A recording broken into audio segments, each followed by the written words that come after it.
Kazoo, Switcheroo, Anyone But Me by Nancy Curlig. Chapter 1. I've got it! I've got it!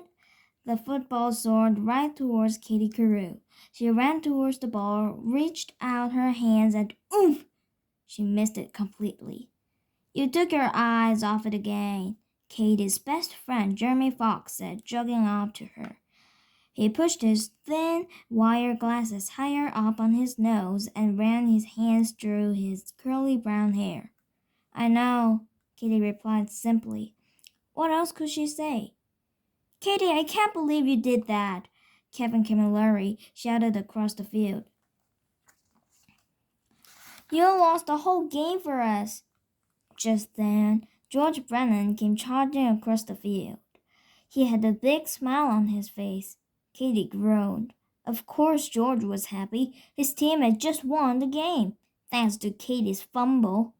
Don't yell at the secret weapon, George told Kevin. Secret weapon? Are you kidding? Kevin asked. Secret weapons help win games, George. Exactly, George agreed. Katy's the secret weapon for our team. Katy blinked her eyes tight. She didn't want George to see her cry. Forget about George, Jeremy whispered to Katy. He can't help being mean. He was just born that way. Katy tried to smile. Could be, she said. The truth was, Katy wasn't really sure why George was nasty to everyone in Class 3A. Most new kids tried to make friends, not George. He tried to make enemies. Just then, Katy's other best friend, Susan Locke, ran across the playground to them.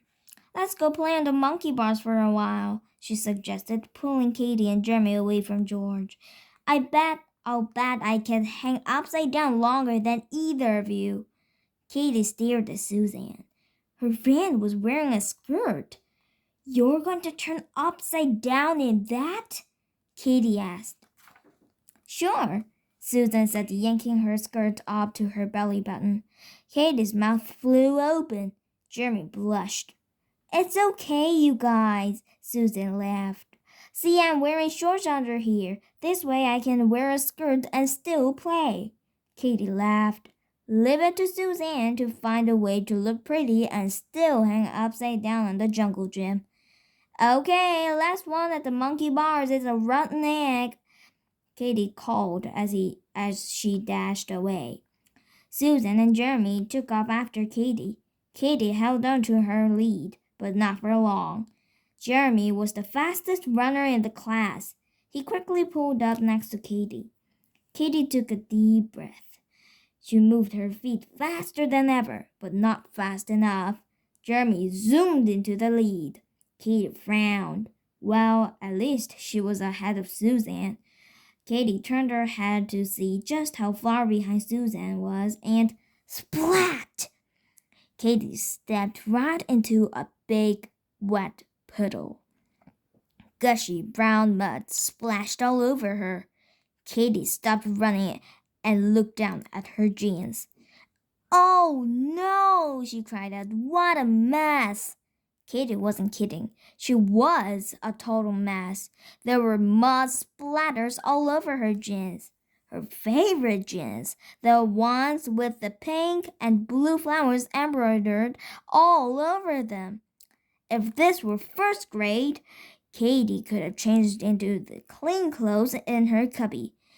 But Katy was in third grade now. Nobody in third grade kept a change of clothes at school. That was for babies. Katy was going to have to wear her mud-stained jeans for the whole rest of the day. Nice one, Carew, George shouted across the yard. Check it out, everybody. There's a mud monster in the playground. George stuck his arms straight out and walked around the yard pretending to be Frankenstein. The other kids laughed. Katy wanted to cry. This was the worst recess ever. She wished Mrs. Jerkman would blow her whistle and make everyone go into class. Even doing schoolwork had to be better than this. George, Go away, or I'm gonna tell, Susan warned as she ran over to defend her friend. A big smile formed on George's chubby, round face. Yeah, like a real skid. He laughed while he pretended to tremble. What's Mrs. Jerkman going to do? Call my mommy? Katie and Susan stared at George in amazement. He just called their teacher, Mrs. Jerkman, a mean name, and he hadn't even whispered it. He didn't seem scared to have the teacher phone his mom either. Before Katie or Suzanne could answer George, Mrs. Jerkman blew her red whistle 3 times. Phew! Recess was over. It was time to go back to class. Katie was very glad. She used her hands to wipe off some of the mud and then ran to line up. You okay? Jeremy whispered to Katie. I guess, Katie replied. George is a creep, you know that. Katie nodded, but knowing that wasn't going to make George stop calling her the mud monster. He'd probably go at it all day. Unless Katie couldn't help wishing that someone else would do something embarrassing that afternoon. Then maybe George Brennan would tease that kid instead. Okay, well, that's the end of chapter 1. Did you like my story? Then push the thumbs up sign or the subscribe button, please. Bye. Thank you for listening to me.